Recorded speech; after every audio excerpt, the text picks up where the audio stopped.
Hi, my name is Steph Guthrie, and I'm joining you from Toronto for today's Facebook Live session with neighbors, friends, and families. Thank you so much for having me, and happy Valentine's Day to all of you who are watching. I don't know how you feel about Valentine's Day. I think my feelings about it are, mixed, but an opportunity to spread a little love can't hurt, right? So I'm here today to talk about teen dating and healthy relationships, and I'm speaking to you on behalf of the movie that I'm working on, and it's a documentary called A Better Man. So this film, it has the co-director, whose name is Atiya Khan. Atiya sits down with the man who abused her when they were teenagers 20 years ago, and asks him to take responsibility for the abuse on camera. So it's a challenging film, but in my opinion, a very powerful one, and one that I think has the potential to really change the conversation around domestic violence, dating violence, gender-based violence.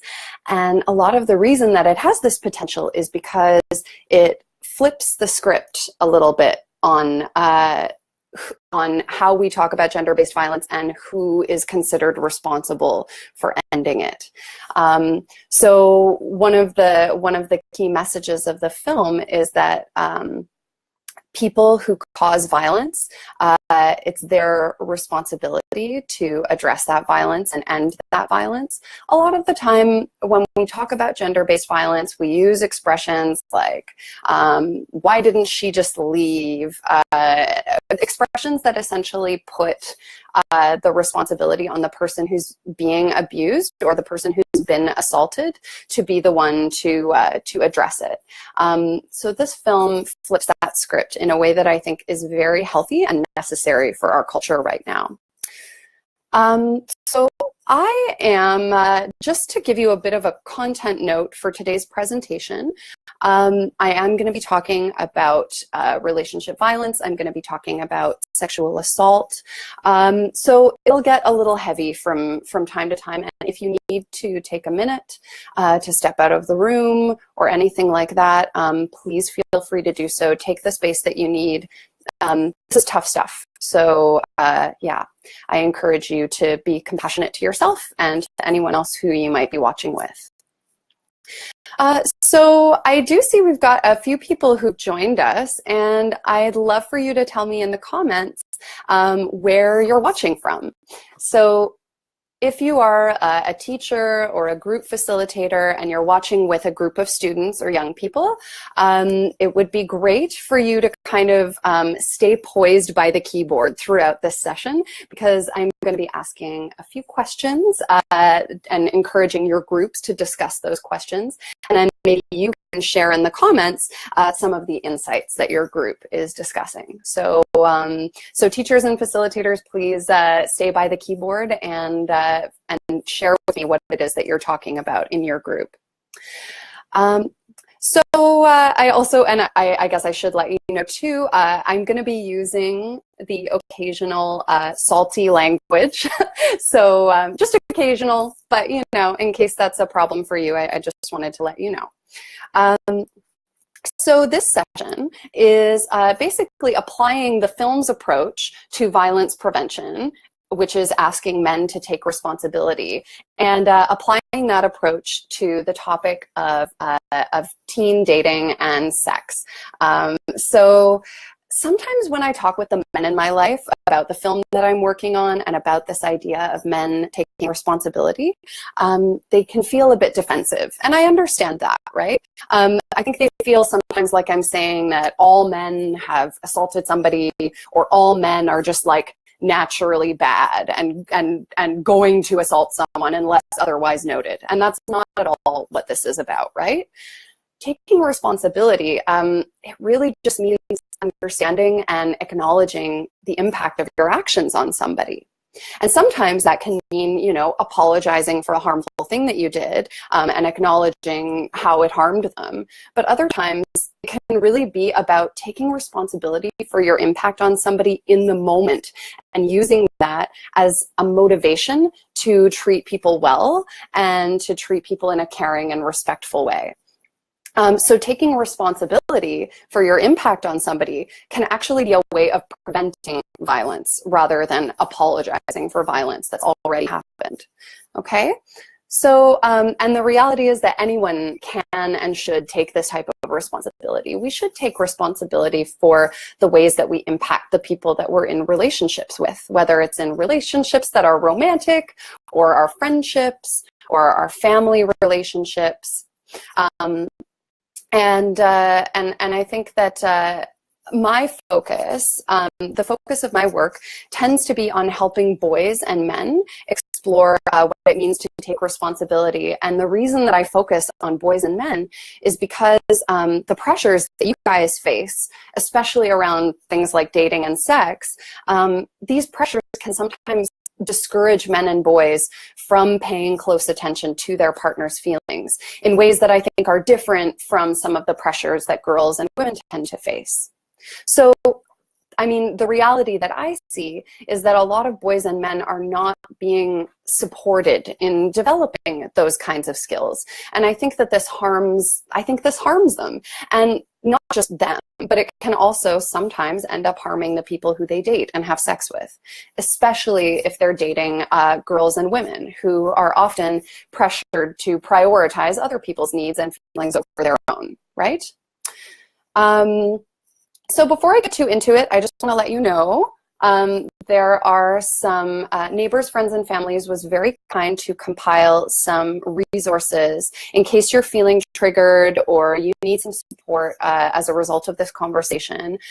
Look down in the comments. They've posted some helplines and services that you can approach for that type of support. So please feel free to do that if that's what you need. So there's a conversation that's been happening in mainstream media lately, on social media. You know, we've all, I think, hopefully been aware at this point of the Me Too conversation, right? About how prevalent sexual assault and harassment are in our world. These problems are everywhere. And I think the Me Too movement seems to be opening up some people's awareness of the scale of that problem. So there was one case in the sort of celebrity universe recently that I think has a lot of potential to get us talking about one of the most common types of sexual misconduct that's out there, okay? So that case is the Aziz Ansari story. So probably a lot of you have already heard about this story, but just a quick recap for those who maybe didn't. So Aziz Ansari is a very popular comedian. I've been a big fan of his work. He was on Parks and Recreation. He has his own show now called Master of None, where he sort of focuses his storylines on a lot of experiences that we don't usually see on TV, the experiences of racialized people, queer people. And he also wrote a book about dating and sex called Modern Romance. And this book was written from, I think, what a lot of people would characterize as a sort of feminist perspective on dating and sex. So, you know, if you were to ask people a few months ago, who are some male celebrities who care about feminism and talk about feminism, Aziz Ansari would probably have been, you know, at the top of the list. But then recently, a woman whose name is Grace came forward to the media about a really negative sexual experience that she had with Aziz Ansari. It was like a lot of sexual assaults in that they went on a date. She was happy to be on the date. She was excited to be on a date with this guy. She liked him.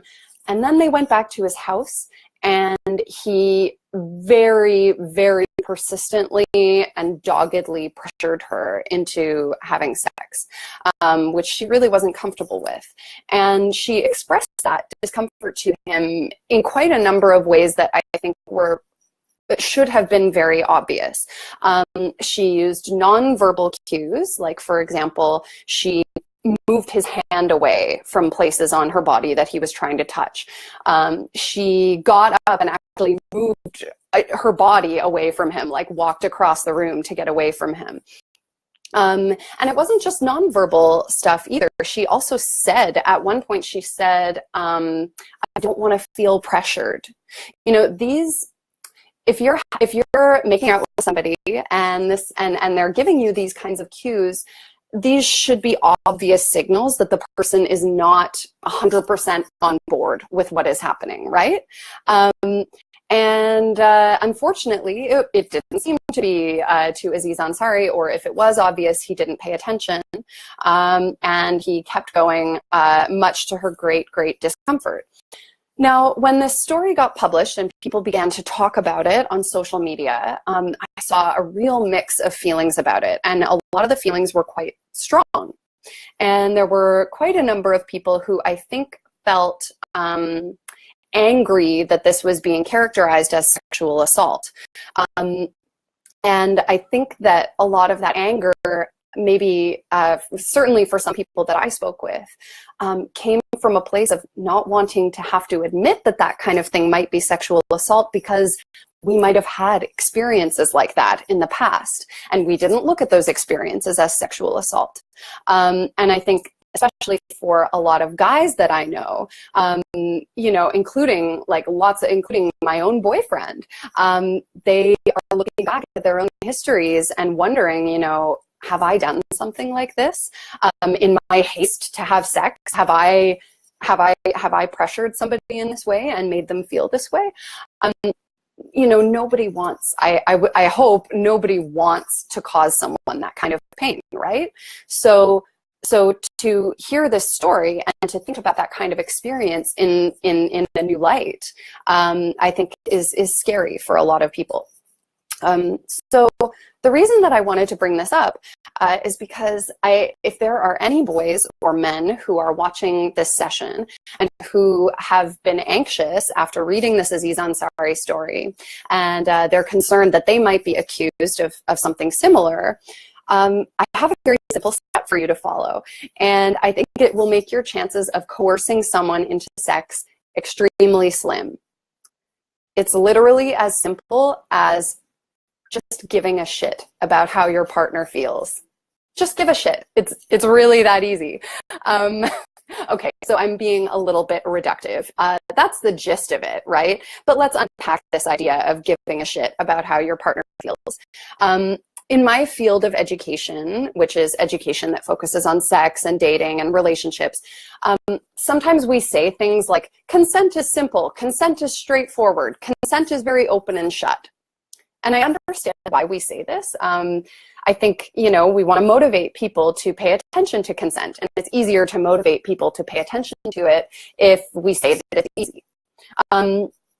But the truth is, I don't actually agree that it's easy. I wish it was, and I do think that consent could be simple, but only if we all had the emotional literacy to navigate these situations, right? And unfortunately, I think a lot of us don't have that emotional literacy, and we're not taught how to navigate consent in a concrete way. So I think to navigate consent in a way that feels simple to everyone involved, we all need a strong level of emotional literacy. So in case emotional literacy is kind of a new concept for you, it's quite a lot like regular literacy. So regular literacy is, you know, the ability to communicate in verbal language. And there's a whole bunch of sort of smaller skills that are involved with that. There's reading, writing, grammar, there's pronunciation, there's comprehension. So literacy is like a whole kind of family of skills, right? Emotional literacy is similar in that it's also a family of skills. And these skills are all focused on the ability to understand and communicate about feelings specifically, our own feelings and other people's feelings. So if you're watching this session right now, I'd love for you to comment below with some examples of some of the skills that might be involved with emotional literacy. And if you're watching this with a group later, feel free to pause this broadcast and talk amongst yourselves about what are some of the skills involved with emotional literacy. So do comment below with your answers if you'd like. So some of the skills that I tend to think of as associated with emotional literacy, there's listening skills, right?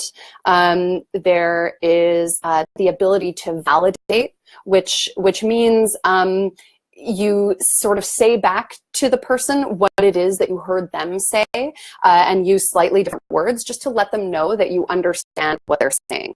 And then if you actually didn't understand it perfectly, then they have the opportunity to sort of correct your understanding and help you get to a closer idea of what it is that they meant to say. So listening, validating, these are core emotional literacy skills. I think a big one, in my opinion, is empathy. So empathy being the ability to kind of put yourself in someone else's shoes and see the world through their eyes.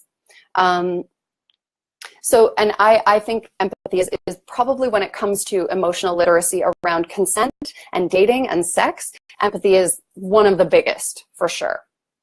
So a lot like regular literacy, when it comes to emotional literacy, you actually need to practice the skills involved in order to kind of develop and keep up your emotional literacy over time. You know, if you don't practice, the skills kind of get soft. It's like athletic practice or any other type of practice. And in order to actually put the time into practicing, that kind of requires that you care a little bit about the subject matter, right? Like, for example, if you don't really care about reading and writing that much, then you probably won't really spend a whole lot of time reading or writing. And as a result of that, that will shape how strong your skills are in reading and writing. And it's the same with emotional literacy. The more you care about understanding feelings, your own feelings and the feelings of other people, the more you'll practice those forms of understanding and the skills involved, and the better you'll get. So I think one of the challenges here is that we all experience all kinds of pressures that can make it harder for us to understand feelings. Sometimes it makes it harder even to understand our own feelings, and certainly the feelings of other people. And I think the more that we understand those pressures and the ways that they challenge us in terms of emotional literacy, I think the easier it will be to sort of address those pressures and work around them as we develop our emotional literacy. And the thing about these pressures is that they can be different for different groups of people. So for example, if you're watching this with a group and there are any boys or men or guys or trans masculine people in the group, I'd love for the guys to raise their hands if someone has ever called you a pussy or whipped, or has like made fun of you in some other way for talking about your feelings or caring about somebody else's feelings. So just put your hand up if that's ever happened to you. And now also keep your hand up if it's happened to you in like the last month. So like pretty recently, in very recent memory, keep your hand up. And teachers, facilitators, let me know in the comments what the response was like from your class. For the guys who I know, this is a really common experience, especially when they're younger and sort of just starting out with dating and sex. It's very common for their friends to kind of make fun of them for being really into the person that they're dating, or for showing that they have feelings, you know? It's really common in terms of the guys that I know and their experiences. So, and the problem with this is, like, think about it. If paying attention to your own feelings or caring about someone else's feelings is going to get you made fun of, that's like not exactly the greatest encouragement to keep paying attention and to keep caring about other people's feelings. You know, if you're going to get like socially kind of punished for it, right? In other words, this kind of pressure, it doesn't encourage guys to keep practicing and developing their emotional literacy skills. And I think the pressure for everyone involved really ramps up when it comes to topics like sex and dating and relationships. I mean, these are very vulnerable topics, you know? We can feel very vulnerable when it comes to sex, when it comes to dating. So this question is for people watching of any gender. If you're in a group, raise your hand if you've ever hidden how you felt about somebody you liked. I'm just going to go ahead and put my hand up because I've totally done that. It could be hiding your feelings from the actual person who you like. It could be hiding your feelings about who you like from your friends. It could be hiding your feelings about the person you like from your family. So, you know, if you've ever hidden your romantic or sexual feelings for somebody, just put your hand right up. And if you're watching as a group, feel free to pause the video and talk about some of the reasons that we might, the reasons that we might hide how we feel about somebody. There's many, many reasons why. So feel free to share in the comments some of your classes or your group's reasons why we might hide how we feel about somebody. I'll give you a minute to do that.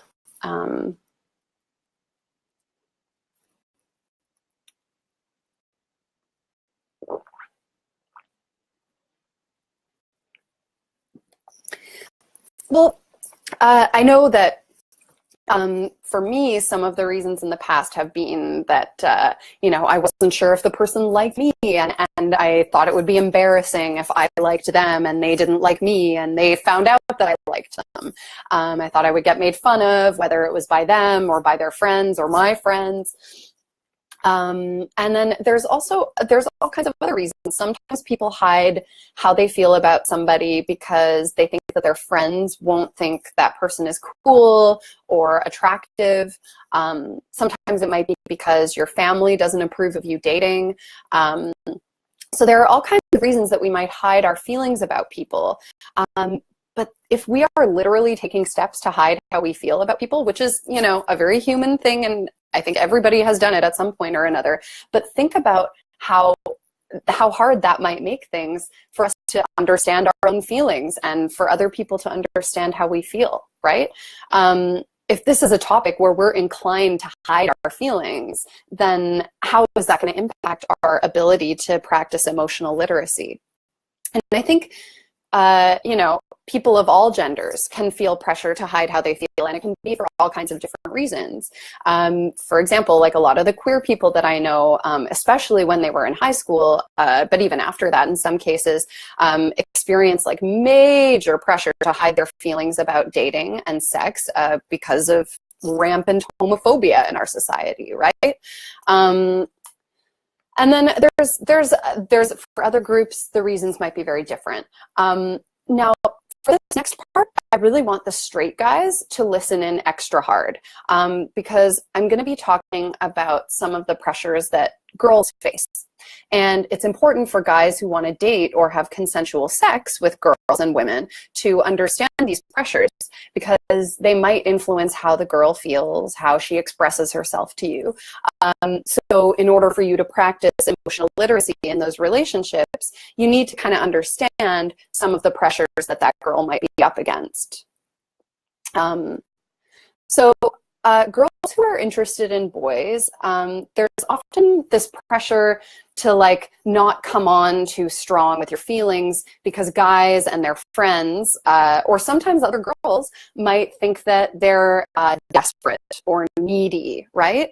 I know in my experience, sometimes even if a guy knew that I liked him and he liked me too, I would try and hide how much I liked him because I didn't want him or any of his friends to think that I was clingy.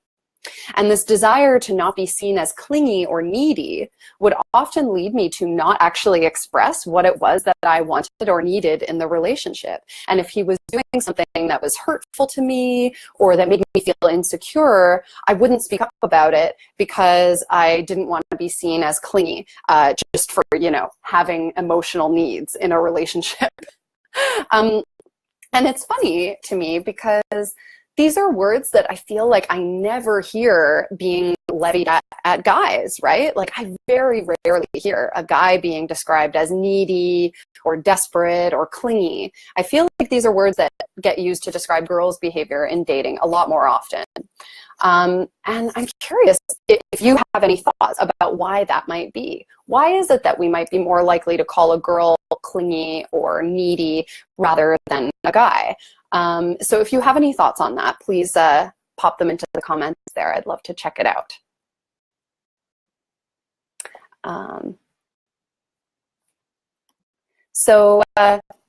And to be honest, that's not the only stereotype that can kind of box girls in and make it hard for us to understand our own feelings about sex and relationships.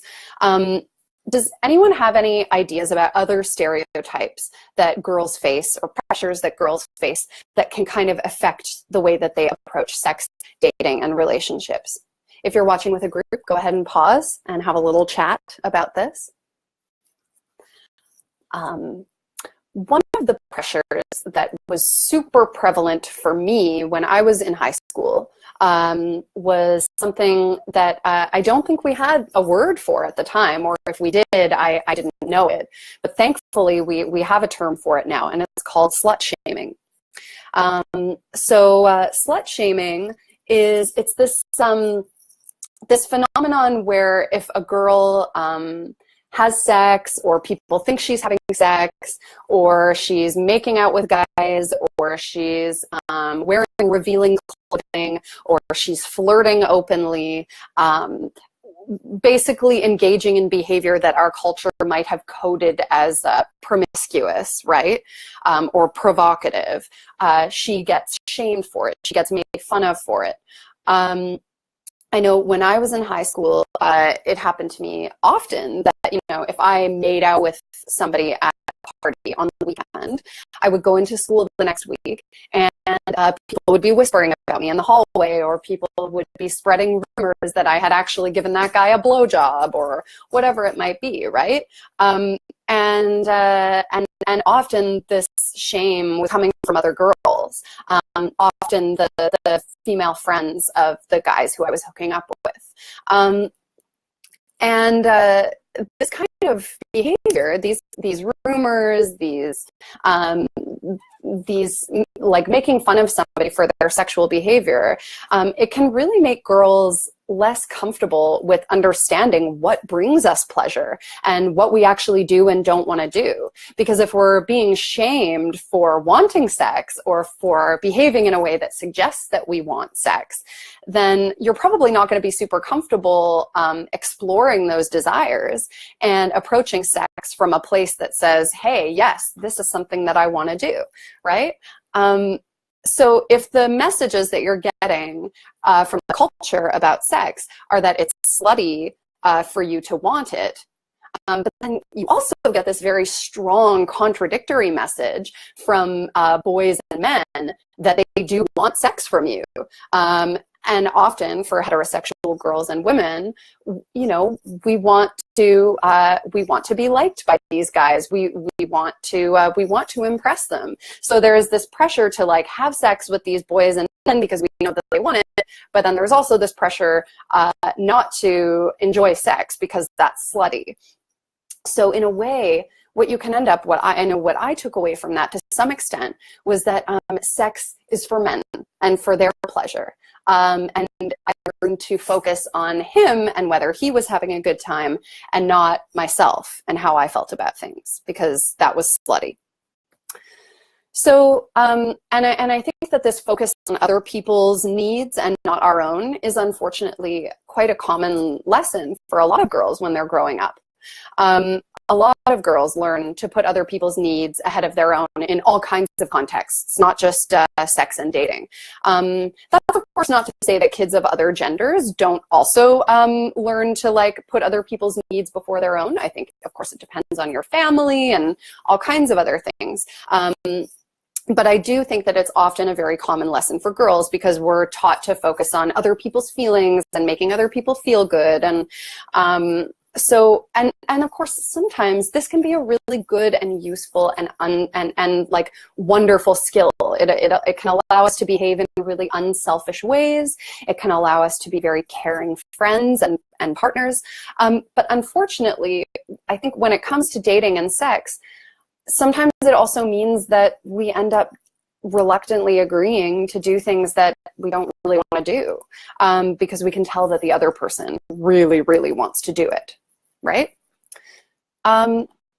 So I don't know if any of you might be noticing that a lot of the pressures that girls face when it comes to sex and dating kind of end up encouraging the girl to put her own feelings on the back burner and focus on what would make the other person happy.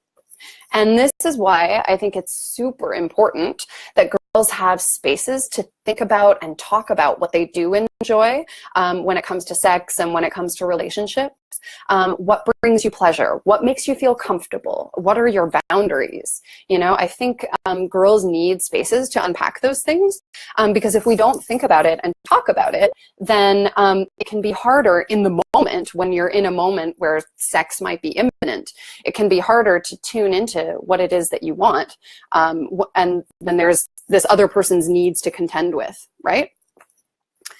So I think this also means, these pressures also mean that it's really important that anyone who wants to date or have sex with women, it's really important that they give enough of a shit about her enjoyment of the experience to be a little bit extra curious about how she's feeling, and to treat how she's feeling as just as important as how they're feeling.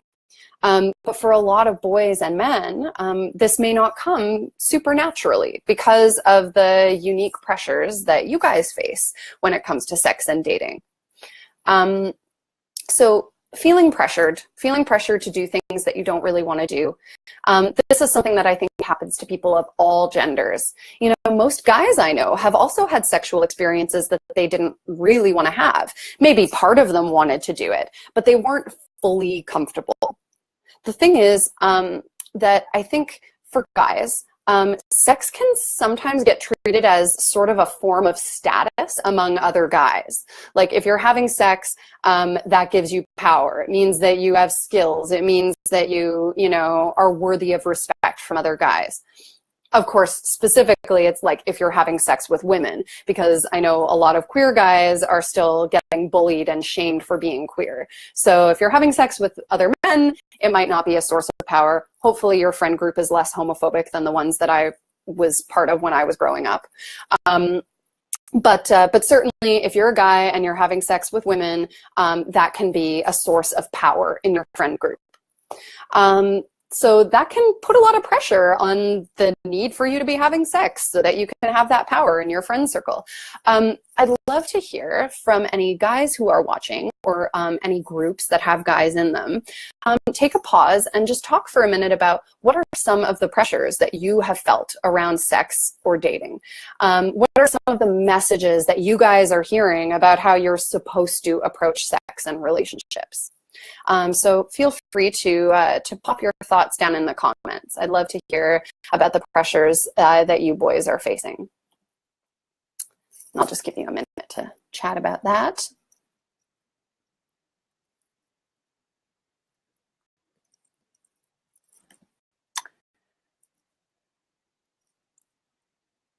So hopefully you've had a minute to chat. I know that some of the pressures that I have talked to my own men friends and boyfriends and other guys about is there's this pressure to never be unsure of yourself, to always be very like confident and forthright. You know what you're doing. You're going for the gold, right? You never can admit that you're feeling nervous or that you're feeling unsure. And then another pressure is that you're always supposed to want sex, like all the time, 24/7. You're always up for it. And, you know, I mean, let's be real. Nobody, even if you're like the horniest person alive, nobody wants to have sex all the time.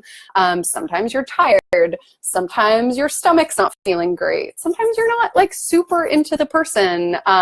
There's all kinds of reasons, but like nobody is up for it all the time. And I feel really sad for guys who do experience that pressure to always want sex, because it feels like it would just be draining and exhausting. And I think that if this is a pressure that you're dealing with all the time, then it only makes sense that once you get into a sexual situation, you would very aggressively pursue that goal, right? I mean, I'm thinking of Aziz persisting after Grace had moved his hand away, and after she moved across the room, and after she told him, I don't want to feel pressured. You know, he kept going for it. Sex is the end game, and you've got to just head straight for it. You know, no stops along the way. Do not pass go. Do not collect $200. It's funny too, because, you know, like, you know, we talked earlier about how girls and women are often under this pressure to like put other people's needs before their own. I think the straight boys and straight men that I know, they did also experience pressure to, I guess, to please women, but the focus isn't really on the woman's needs. Notice that the pressure isn't to pay attention to whether or not the woman is pleased. The pressure is to please her, period. And often it's not even really for her sake. It's for the guy's ego. It's so that he can think of himself, or so that his friends can talk about him as a guy who's good at sex, right? It's so that you can be the guy who's got the skills, right? And if the goal of pleasing a woman is tied to your ego, well, that makes it a pretty high stakes game, right? Like, what's it going to say about you if she's not pleased, if that's what the pressure is? So if the signals, I think if this is a pressure that you experience, if you're in a sexual situation with a woman and the signals that you're receiving from her are mixed, which they might very well be, because partly because of all the pressures that we talked about earlier, and partly because, you know, sometimes we're happy about one thing in the moment and we're not happy about other things about it. You know, we can have mixed feelings in a sexual situation. But I think that what this means is that if a guy is like under this pressure to like be a guy who pleases women, and he's getting mixed signals from a woman in a situation, I think there's a strong motivation there to just go ahead and assume that she's pleased unless she says otherwise, so that you don't have to feel insecure about your own skills, right? I mean, after all, another one of the big pressures that almost every guy I know has felt about sex is to always know what you're doing. Here's the problem, though, with this whole always know what you're doing rule. Every dating and sexual partner is different and is going to want different things. Sorry. It's like food. We all have different tastes, and you literally cannot always know what you're doing in every single situation. It's logically impossible. Even the most sexually experienced person will not know what they're doing in every situation. You know, all sex and dating experiences are kind of like their own experiments in a way. It's an opportunity to try out different things and see how they work for us and for the other person, or people. But just because you get one result in one situation doesn't mean that you would get the same result if you tried that same tactic with somebody else. You know, and even if you're with the same person for a really long time, the same person's still going to want different things from time to time. I mean, let's be real, I might be happy with pizza like 6 days of the week, but on that 7th day, like, I'm probably going to crave some salad or maybe some sushi. I don't know. It's, you don't want the same thing all the time. So there's really, I think, only one trick that will get you as close as possible to always knowing what you're doing. And conveniently, it is the same trick, the very same trick, that will make it really unlikely that you'll coerce someone into sex. And that trick, of course, is to give a shit about the other person's enjoyment, to take some responsibility for their pleasure and for their good time. I think to do a really good job of that, though, you need to be genuinely curious about what kind of a time this person is having. You need to be curious about their body language, their facial expressions, and the words that they're using. And I think one of the really key things is that your curiosity needs to be as free of bias as possible. So, in case anyone doesn't know what bias is basically when you have a preference for one option over another, or one outcome over another. So like if your preference is to have sex and that's your preferred end game, you're biased toward having sex.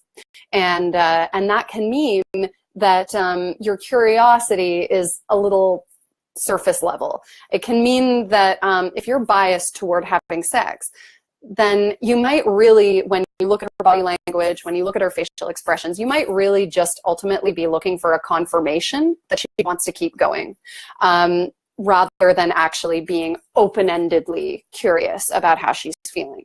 So, so your bias can make you, unfortunately, more likely to kind of read consent into her body language when it's not fully there.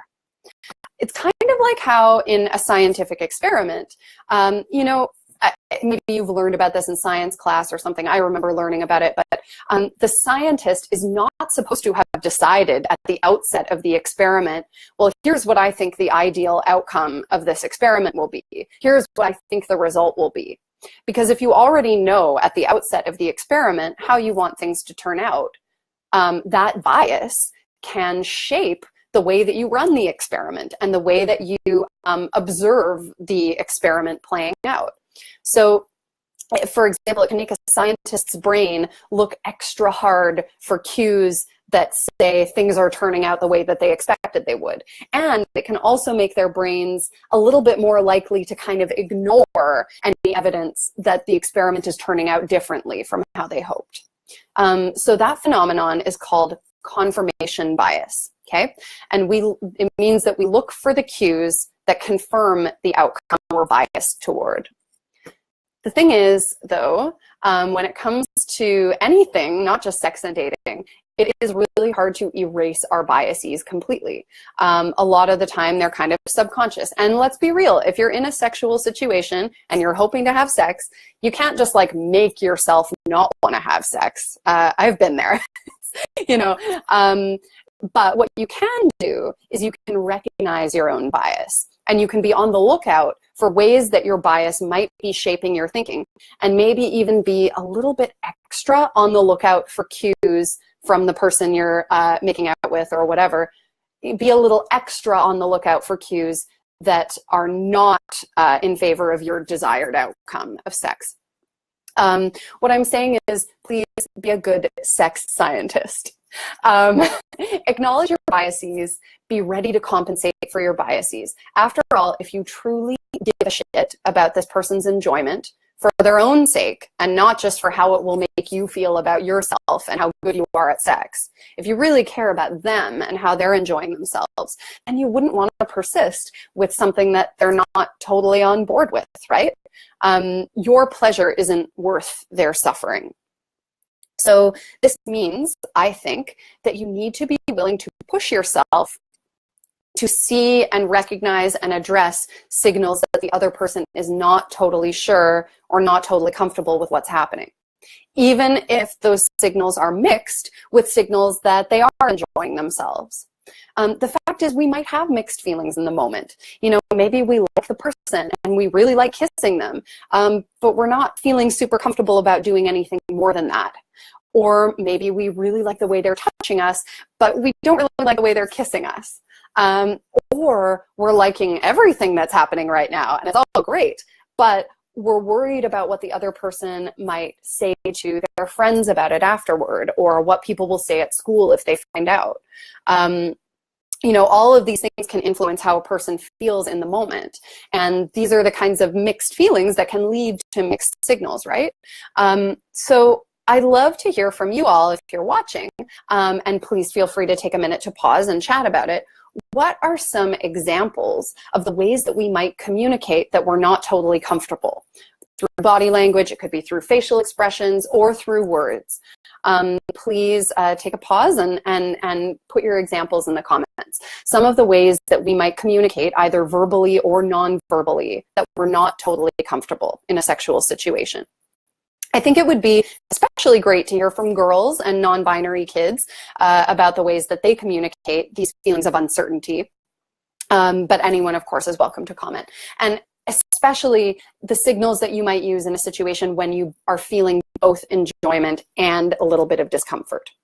So what are some of the ways we might express that? I'll give you a minute.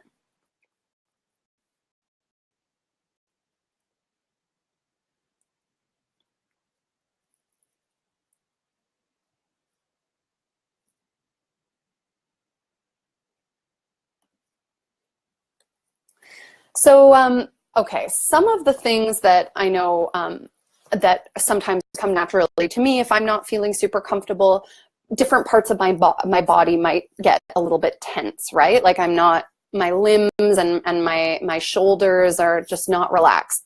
Things are tight. Or I might be, pressing my lips together like this, like, or I might be avoiding eye contact. You can tell so much just by like looking in somebody's eyes. You can tell whether they're really enthusiastic in this moment or whether they're kind of a little bit zoned out or feeling a little apprehensive. Obviously, anything that suggests, even if it's not the word no, anything that's like, I don't know, or I'm not sure, or I feel pressured, like these are huge verbal red flags to maybe take a pause and check in and see how everybody is feeling. Another thing that can sometimes happen, and it's not always a cue that the person is not comfortable, but sometimes it can be, is just going along with everything that you're doing, but not really doing anything themselves. So for example, like maybe I'm letting you kiss me and touch me, but I'm not really kissing you back. I'm not making any effort to move into like into a position that I like. I'm not touching you with my own hands or other parts of my body. It's tricky because girls are often pressured to approach sex in a way that is like more passive than men. So this kind of passive behavior, it's not a total dead giveaway that someone is like definitely not into it, but I do think that it's a good cue to check in. If the person that you are making out with or about to have sex with or whatever, if they're behaving really passively, it's a good time to check in, to ask them some questions. So, okay, whenever you're not sure about the signals that somebody is sending, instead of just assuming that everything is fine and we can keep going, take a minute to get clear with them. Like, honestly, please do not feel like everything needs to happen immediately. If they're into you, if they're truly into you, this isn't going to be your last chance to make something happen, right? So you're not in a burning building is what I'm trying to say. You have plenty of time. So just ask them. I think it helps, especially to ask an open-ended question. In my opinion, the open-endedness, it's a very important sex scientist principle. Because when you ask a yes or no question, you can kind of unintentionally express to the other person that, that you're hoping for a particular response from them, right? So, for example, if somebody asks me, does that feel good? You know, I know that they're probably not going to want to hear, no, it doesn't, right? So if I care about the person and I want them to feel good, and especially if I want them to feel good more than I care about me feeling good, I might go ahead and say, yeah, it feels good, even if it doesn't. Open-ended questions give a little bit more opportunity for the person to give whatever answer is in their head. So it in a way kind of removes that pressure to like give you one particular answer that you're hoping for. So an open-ended question in this type of scenario, it'll usually start with the word how or the word what. And maybe sometimes it might start with a when or a who or where, but I think typically you're going to have the how and the what questions. So there are lots of options. There's, you know, you could say, how does this feel? Or what do you want to do? Or what should we do next? Or like if they're seeming really distracted or zoned out, you could maybe say, what's on your mind? Or how are you feeling? And I think a lot can come across in just the tone of voice that you use. Your tone of voice can do a lot to express to them just how much you give a shit about their enjoyment. And I think it can help create more of a sense of safety for them to answer the question honestly. So like, for example, I could say, I could ask the question, what do you want to do, in a bunch of different ways.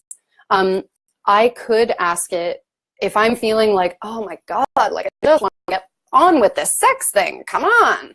Then I might ask it in an impatient and harsh tone of voice, like, what do you want to do? That isn't exactly an inducement for the person to be honest about what it is that they want. Whereas there are ways to ask that question in a tone of voice that's like inquisitive and open and caring and, dare I say, even sexy potentially. Like, so what do you want to do? Or what would you like to do? You know, if you want to, feel free to take a pause and partner up with somebody in your group and practice asking each other the question, what's on your mind, in a tone of impatience versus a caring or sexy tone of voice. So go ahead and practice that. And I would say that pretty much wraps up my advice for you on giving a shit about your partner, how they feel, and the impact that you have on them. I think it's a great way for everyone to take responsibility for preventing violence, and it's an especially important set of emotional skills for men and boys to support each other in working on. So we have a few minutes left, and I'd love to take any questions that anybody might have.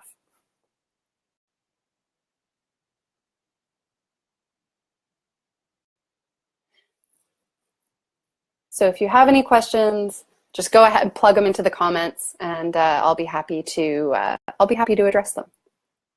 And maybe some of the other people watching will address them too, because I've seen lots of great contributions in this comment thread. There's so some of the cues that someone might not be totally comfortable. Examples I've seen are moving away physically, closing up emotionally or verbally, taking a pause, or let me see, or asking, ooh, this is a great one, asking to cuddle instead, right? So this is a great cue that the person likes you and they don't want to like never touch you again, but they're not comfortable with like the sexual nature of what's happening, and they'd like to bring things back to a place of closeness, of physical closeness, but without the like ramped up escalating sexual vibe, right? So if someone asks you to cuddle instead, don't just like start spooning them and then stroking the sexual parts of their body, which is something that has happened to me many times when I have expressed that I would just like to cuddle. When someone says, let's just cuddle instead, just respect that and cuddle with them. Or don't, if you don't feel like cuddling, but don't continue to do the thing that they're not comfortable with.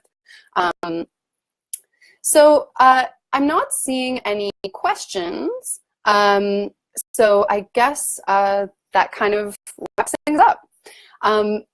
Please, in conclusion, please visit abettermanfilm.com. That is a place where you can find more information about this film that I've been working on. And it's a fantastic resource for thinking, talking, and learning more about taking responsibility for the impacts that we have on others in the context of dating and sex. The film can be streamed online anywhere across Canada for free, and you can find details about that on our website. And we also have an interactive companion piece that you can watch from anywhere in the world that interviews 6 different guys who have used violence against a partner and are learning to stop. The website also has a ton of free resources for talking about this with your loved ones. So go to abettermanfilm.com for more information about that. We also, FYI, we have a high school learning kit that's currently being piloted in a bunch of Ontario high schools right now in partnership with the National Film Board and the Ontario Secondary School Teachers Federation.